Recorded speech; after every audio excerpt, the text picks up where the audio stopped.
medido con PISA. Voy a hablar de PISA.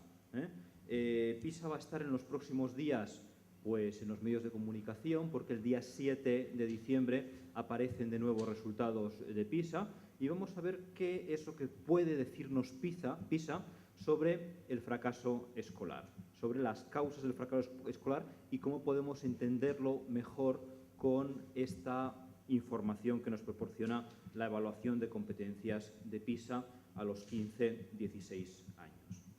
La idea central de la exposición es qué condiciona el fracaso escolar, cómo se establecen desigualdades en función del origen, sobre todo el origen sociocultural, la interacción entre compañeros en el aula, cómo también genera riesgo de fracaso escolar en mayor o menor nivel, lo que se denomina los peer effects, los efectos compañeros, y también hablaremos de incentivos en el mercado de trabajo, veremos cómo el sistema educativo interactúa con la situación en el mercado de trabajo, provocando más o menos fracaso y abandono escolar. Hablaremos también de la población que ni estudia ni trabaja. Bien, la idea es interactuar con estos elementos de la forma que tienen aquí en la transparencia. El riesgo de fracaso escolar en el centro y los determinantes socioculturales de la familia, los efectos compañero causando este riesgo de fracaso escolar, por así decirlo, el fracaso escolar administrativo a los 16 años al acabar la secundaria obligatoria. Por otra parte, el mercado de trabajo que interactúa con lo que sucede en los centros educativos, provocando el abandono escolar prematuro entre los 16 y los 18 años y, posteriormente, este abandono escolar prematuro provocando esta situación de máximo riesgo, por así decirlo, de ni estudiar ni trabajar. Máximo riesgo en el sentido de que, bueno, pues ahora hay pues, los programas de televisión, estos más o menos folclóricos sobre los ninis y todo esto, pero bueno, en realidad es un riesgo para la cohesión social. Toda una generación con dificultades para incorporarse a un primer empleo y con niveles de cualificación también muy reducidos. Bien. Perdón. Bueno, creo que puedo seguir, a pesar del accidente, puedo seguir con la conferencia. Bien, la idea básica, como digo, es trabajar con PISA. No hay ningún problema. Está bien.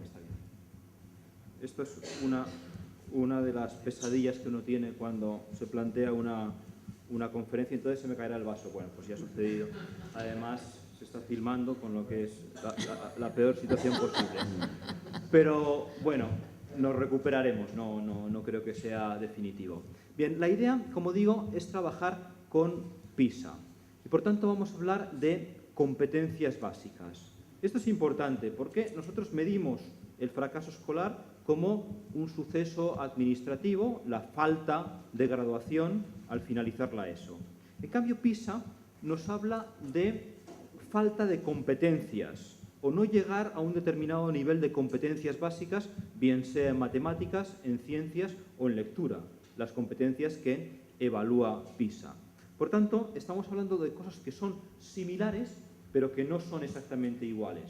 Por una parte, medimos competencias que a partir de PISA podemos compararlas con muchísimos países, con prácticamente 60 países que participan en la evaluación de la OCDE de PISA, y vemos qué efecto tiene estas competencias sobre las probabilidades reales de fracasar en el sistema educativo. No estamos hablando de lo mismo porque, por ejemplo, y esto ya es algo bueno para introducirlo, la OCDE determina como umbral de riesgo una situación de competencias entre lo que ellos denominan el primer y el segundo nivel. Por así decirlo, las personas que no alcanzan el segundo nivel de competencias de PISA, la OCDE las considera en riesgo de fracaso escolar y considera eso como el límite mínimo, por así decirlo, para seguir con los estudios, para incorporarse al mercado de trabajo, para tener una vida razonablemente de participación en la sociedad y en el mercado de trabajo. ¿De acuerdo? Bien, pues PISA nos dice que la proporción de alumnos en España por debajo de ese umbral está en el 20%, en concreto en el 19,6%. Y luego nos encontramos que el fracaso escolar, podríamos decir administrativo, está en el 30%. Por tanto, ya podemos empezar a ver que hay algún tipo de disonancia. Por así decirlo, podríamos empezar a sospechar que el umbral que se fija en términos comparativos en la OCDE es un nivel más bajo que el que fijamos aquí. Eso no quiere decir que suspendamos en la ESO alegremente o arbitrariamente, pero al menos nos da un motivo de reflexión. ¿Por qué esa diferencia? Bien, más cuestiones sobre PISA. Bien, en la siguiente transparencia tienen una comparativa por países, espero que se vea más o menos bien, yo creo que sí.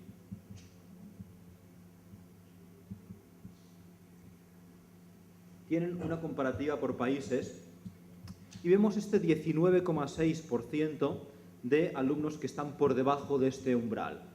Nosotros, como una primera aproximación, vamos a hablar de riesgo de fracaso escolar en este umbral. 19,6% para España, pero vemos países donde hay una población mucho mayor de alumnos en situación de riesgo.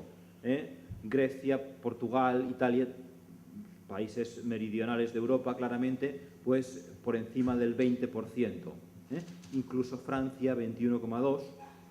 Por contra, tenemos países, el caso paradigmático que ya ha sido tratado hasta la saciedad de Finlandia, solamente con un 4,1% de alumnos en esta situación de riesgo.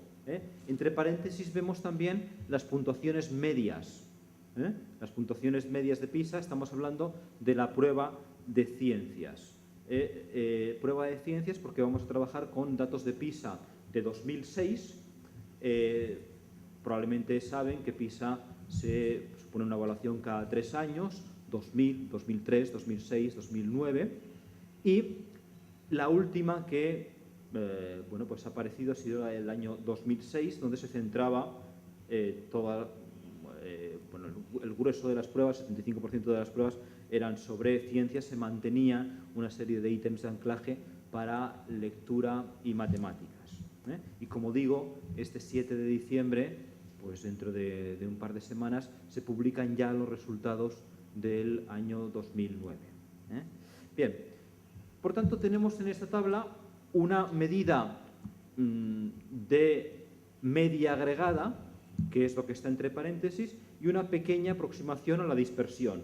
Por así decirlo, el porcentaje de alumnos que está en la cola más a la izquierda de la distribución. Si imaginan ustedes una campana de Gauss, una distribución en forma de campana, pues lo que está en la cola de la izquierda, en Finlandia es solamente el 4%, en España el 19,6%, en Grecia el 25,3%.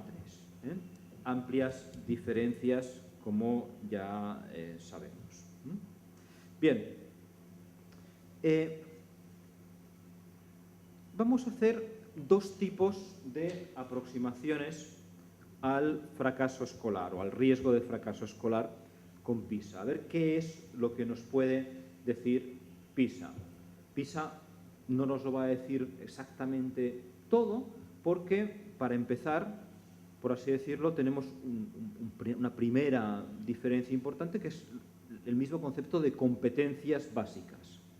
PISA evalúa competencias básicas que, de momento, no es exactamente lo que se evalúa en los centros de secundaria.